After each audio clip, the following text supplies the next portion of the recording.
नमस्कार दोस्तों, एस्ट्रोलॉजर कपिल मिश्रा में आपका बहुत बहुत स्वागत है। आज हम बताने वाले हैं आपको कि यह जो आप वीडियो देख रहे हैं इसमें विशेष रूप से हस्तरेखा, प्रेम, प्यार, लव रिलेशनशिप के बारे में आज मैं विशेष रूप से हस्तरेखा के माध्यम से आपको बताने वाला हूं। तो विशेष ध्यान दें और इस बात को विशेष ही गौर से समझें, क्योंकि मित्रों हस्तरेखा में संकीर्ण हस्तरेखाएं होती हैं जो कि आप सभी जानते हैं। मित्रों आपको बता देना चाहता हूं कि हमारे हाथ में विशेष रूप से पर्वत होते हैं जो कि एक स्थिति में होते हैं। हमारे हाथ में सबसे मेन रेखाएं जो होती हैं वो रेखा लव रिलेशनशिप के लिए, प्रेम संबंधों के लिए खासकर शुक्र पर्वत को देखा जाता है। मित्रों मैंने कई लोगों के मुख से ऐसा सुना है और बहुत ज्यादा ऐसी बातें चर्चा में भी आती हैं क्या कि अधिकतर लोगों के मुंह से सुनने को मिलता है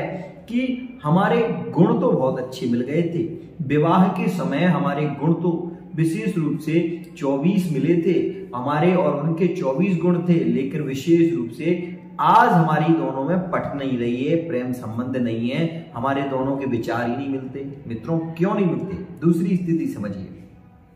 यहाँ पर यह भी देखने में आता है कि शादी से पहले तो बहुत अच्छी स्थिति थी, वो हमसे बहुत प्यार करते थे, हम भी उनसे बहुत प्यार करते थे, लेकिन शादी के बाद हमारी स्थितियां बिल्कुल अपोजिट हो गई।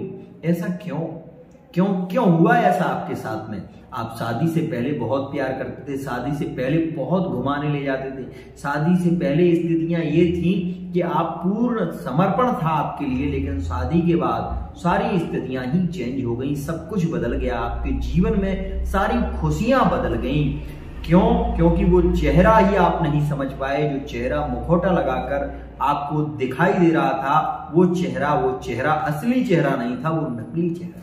मित्रों इसीलिए मैं कहता हूं कि यदि आपकी कुंडली में कोई ऐसी स्थिति बन रही है तो आप अभी उसको विश्लेषण करा लें फेस रीडिंग के माध्यम से, हस्तरेखा के माध्यम से, क्योंकि चेहरे बदलने में देर नहीं लगती। मित्रों एक गाना आया था बहुत पुराना कि दिल को देखो चेहरा ना देखो, चेहरे ने लाखों को लूटा, दिल सच्चा और चेहरा झूठा। इस बात को समझ लें।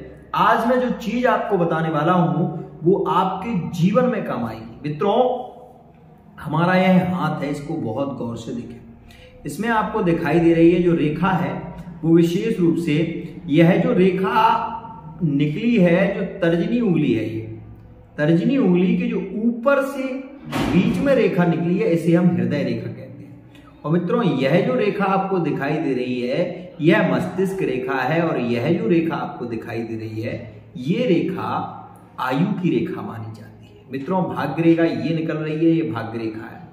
अब मित्रों मैं आपको बताने वाला हूं कि ये जो शुक्र पर्वत है इसे कहते हैं हम शुक्र पर्वत।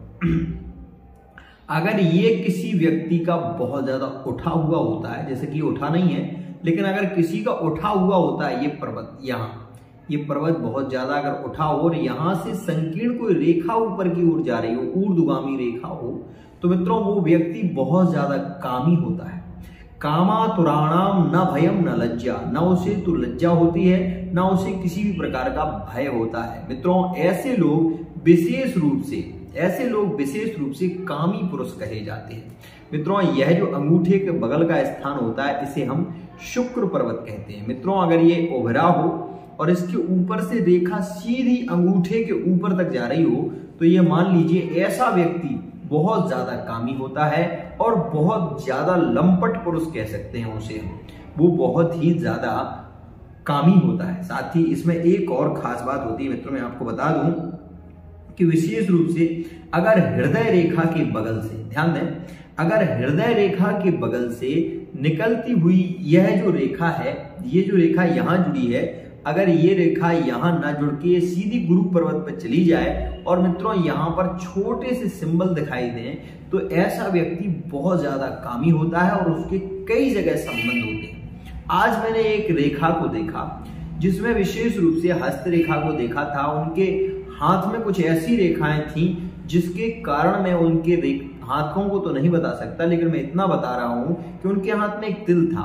साथ ही एक योग और भी था कि उनके विवाह में जो अड़चने आ रही थी, उनकी जो रेखाएं थी, जो यहाँ बुध पर्वत के बगल की जो रेखाएं हैं, ये रेखा एक रेखा तो यहाँ पर मिल रही थी, हृदय रेखा थी। और मित्रों यहाँ का सिद्धांत कहता है कि अगर हृदय रेखा से ऊपर निकलकर कोई रेखा निकल जाती है तो उस व्यक्ति का विवाह तो होता है, लेकिन उसके बाद उसका तलाक हो जाता है। ऐसी स्थिति ज्यादा देखने को मिलती है। मित्रों वहीं मैं आपको बता दूं कि जिस व्यक्ति का शुक्र पर्वत ये अंगूठा ज्यादा झुक रहा हो, ये अंगूठा है ना जो ज्यादा झुक रहा हो और यहाँ पर दो रेखाएं कटी कटी सी बड़ी सी दिखाई दें, तो ये मान लीजिए वो व्यक्ति भी बहुत ज्यादा कामी पुरुष होता है। जो मित्रों ये बात भी समझिए, जो व्यक्ति विशेष रूप से अंगूठे के जो सिंबल होता है ना, ये अंगूठे, इसके बारे में मैं आपको कभी बहुत बड़ा वीडियो बना के दिखाऊंगा और उसमें आपको हस्तरेखा के माध्यम से बहुत कुछ समझाने की भी कोशिश करूंगा। मित्रों बता दूं आपको कि जिस व्यक्ति का अंगूठा छोटा होता है, जिस व्यक्ति का अंगूठा का जो पोरा होता है ना वो छोटा हो और मित्रों वो दबा हुआ हो, वो व्यक्ति बहुत ज्यादा कामी पुरुष कहा जाए। अब एक बात खास, विवाह में हाथ में विवाह की स्थिति कहां पर देखने को मिलती है, इस विषय को भी समझें। मित्रों ये बात को समझ लीजिए, किसी भी व्यक्ति की हाथ में ये जो रेखा दिखाई दे रही है, ये हृदय भाग्य रेखा है। इस बात को आप आज समझ लीजिए, जीवन में मैं कभी आपको नहीं बताऊंगा, लेकिन आप इससे समझ लीजिए, यह भाग्य रेखा सीधी निकलकर यहां को जा रही है, ये दिख रही है आपको। जिस व्यक्ति के हाथ में भाग्य रेखा ना हो, जिस व्यक्ति के हाथ में भाग्य रेखा ना हो, वो बहुत कामी होता है और विशेष रूप से उसके कई जगह संबंध होते हैं और विशेष रूप से वो जिससे भी बात करता है उससे बात तो करता ही है, लेकिन उसके अन्यत्र भी उसके कई जगह संबंध देखे जाते हैं। ध्यान दें, जिस व्यक्ति के नाक के ऊपर तिल हो वो व्यक्ति भी विशेष रूप से बहुत ज्यादा कामी होता है। जिसके ओंठ के ऊपर तिल हो वो भी बहुत ज्यादा कामी होता है। साथ ही मैं आपको बता दूं, कोई भी व्यक्ति हो अगर उसके गुप्तांग में तिल है तो वो सबसे ज्यादा कामी पुरुष कहा जाता है। इस बात को भी समझ लें विशेष ध्यान से। मित्रों एक बात और समझा दूं आपको जो कि बहुत ही ज्यादा खास है। किसी भी जातक की प्रेम की स्थिति को जानने के लिए हमें उसके कुछ अच्छी स्थितियों के बारे में भी जानना चाहिए। मित्रों अगर आपकी सूर्य की रेखा, यह जो उंगली है ये सूर्य की है, अगर यहां से कोई रेखा निकलकर और सीधी हृदय रेखा को काटती हुई अगर भाग्य रेखा से जुड़ी हो, सीधी जुड़ी हो, तो मित्रों ऐसा व्यक्ति महात्मा प्रवृत्ति का होता है और वह कभी भी जीवन में किसी को धोखा नहीं देता। हस्तरेखा में आज इतना ही, कभी आपको ब्लैक बोर्ड से समझाऊंगा और बहुत अच्छी स्थिति बताऊंगा, उसके बाद आप ये जान पाएंगे कि हस्तरेखा के माध्यम से भी बहुत कुछ जाना जा सकता है। आज के लिए इतना ही, आशा करता हूँ ये वीडियो आपको बहुत पसंद आएगी। अगर वीडियो पसंद आती है तो चैनल को सब्सक्राइब अवश्य ही कर लें।